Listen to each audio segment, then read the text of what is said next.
Boker Tov and welcome.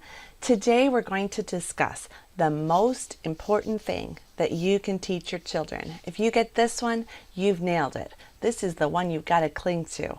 Now this is part 3 of our Parenting for Mothers Only series. My name is Ann Elliott and I'm the creator and founder of HomeschoolingTorah.com. You know, we discussed last week in parts 1 and 2 about Ephesians chapter 6, where it says, "Children, obey your parents in the Lord, for this is right." And then we also talked about the importance of wives submitting to your husbands as to the Lord, and that's in Ephesians 5:22. So we've got two different people that have to do what someone else says. They don't get to always be the boss. Children have to do what parents say. Wives sometimes have to do what husbands say and submit to his will, even if it's not necessarily what they want. But the key phrase I thought of is wives are submitting to their husbands as to the Lord. Children are obeying their parents in the Lord. Do you see the key thing there? What is all of Israel told is the most important thing that they need in their relationship with Yehovah? Well, we can go back to Deuteronomy 6, verses 4 through 9, and this is the Shema that we pray every single morning. And it says, "Hear, O Israel, Yehovah is our Elohim, Yehovah is one." So what is the very first thing that Israel is supposed to do as to the Lord? Or just as a wife is supposed to submit to her husband and children are supposed to obey their parents, all Israel is supposed to hear. We're supposed to hear. Right when I say that, the train goes by and I hear it. All right, so then the Shema continues, "And you shall love Yehovah your Elohim with all your heart and with all your soul and with all your might.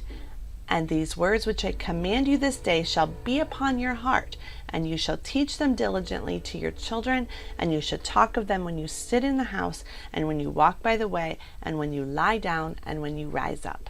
That's pretty much summing up our strategy for parenting, and it starts with the most important thing, which is to hear. Now, what does it mean to hear? To hear does not mean to walk into a room and go, "Yeah, Mom, whatever." And that's not how we treat Yehovah, or at least we shouldn't. We don't go, "Yeah, whatever. You want me to keep Sabbath, whatever. I'm going to do whatever I want that day. You want me to not eat unclean foods, whatever. I'm going to eat whatever I want. You can't tell me what to do. You don't even know me." That's how a rebellious teenager would talk to Yehovah. And that's how our children sometimes talk to us.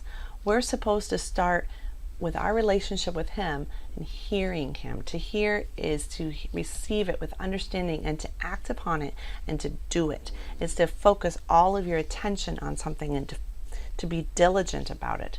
Okay, that word diligent is important because it says in the Shema, "These words which I command you this day shall be upon your heart, and you shall teach them diligently."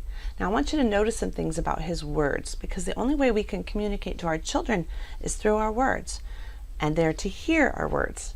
So these words, I want you to notice the words that we're to teach our children are his words, not our words. We're not making this up. We're not teaching our children something that's very arbitrary. No, we're teaching them the very commands and teachings of the creator of the universe. That's what it should be. So there's some authority behind those words. There's some wisdom behind those words because he made us and he knows what's best. And just as a small child does not necessarily always know what's best for them, we don't always know what's best for ourselves either. And so Yehovah gives us his Torah, his teaching, to direct us and aim us in the right direction. And that's what we do to our children. We direct them and aim them with wisdom and understanding and experience. So they are his words, not ours, and that gives us authority. And it says that next day, or in the next phrase, he has commanded you this day. And to our children, we don't come alongside them as if we are a sister or a brother. We come alongside as if we are a parent. Just as Yehovah has the right to command his words, you also as a parent have the right to command your children. It's a different mindset. I think about training a puppy. If you're training a puppy, you don't say, "Oh, puppy, come here, honey." No, not really. Not if you want to train that dog to be obedient and to listen to you. You have to be the authority. You have to to be the master, the alpha dog.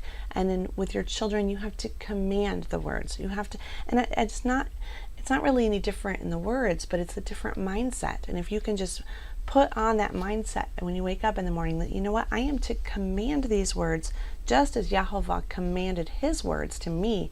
I listen when he commands, and they are to listen when I speak. And then it says, you shall teach them diligently. I think that word diligently, just in my mind, it brings up the word consistency. We can't be on one day and off the next. I know as women we can be emotional and up and down, but when we're coming to the words of Yahovah and to commands and instructions that we give to our kids, we need to be consistent. If we make a rule, we need to stick to it. If we make a rule, there should be consequences for breaking it. We'll go into that more later. Now, I want you to go over to Proverbs, and I'm going to encourage you to start reading the book of Proverbs, just one chapter a day, and really meditate on what are the parenting concepts in the book of Proverbs. But listen to how similar Proverbs is to the Shema. Proverbs 1, verses 8 and 9. It says, my son, hear the instruction of your father, and do not forsake the law of your mother. And that law there is teaching, or Torah.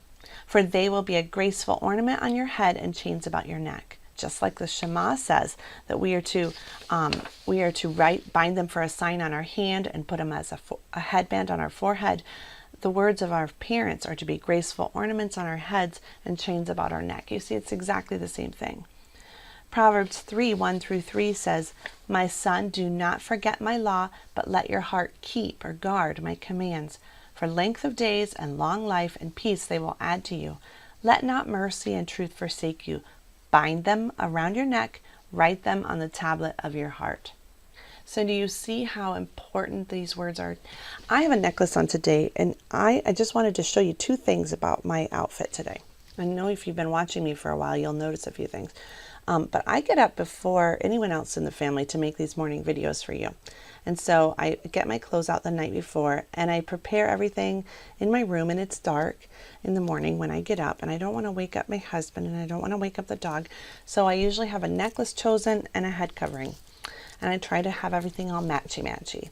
But this morning, you'll notice I missed a few things. I got this one, but it was out on my desk, and it doesn't really go. I've been thinking that the whole time, and I don't have my head covering. I just have a quick headband. And I just noticed that just as I forgot, I was not careful to remember last night to get all of those out, or maybe, I'm not even sure, maybe I did remember and it was just dark and I didn't see it this morning. That's how our children are. If they're not paying attention, they will forget the commands that you have given them. And Proverbs and the Shema are both saying, bind them on your neck, write them on the tablet of your heart. Let them be a graceful ornament on your head and chains about your neck. I just think it's so ironic that I forgot all of this today, when that's exactly the instruction that we're supposed to be giving. We're supposed to help our children focus their attention on our commands and to put everything into hearing us. Shema, O Israel, just as you are to focus all of your attention, be diligent about hearing your Father in heaven and not forgetting them when life gets busy or the way is dark, but to always remember and to focus your attention. We are going to go on with this tomorrow. We're going to get it a little bit more practical, but I wanted to end with some warnings. Proverbs 10, verse 1.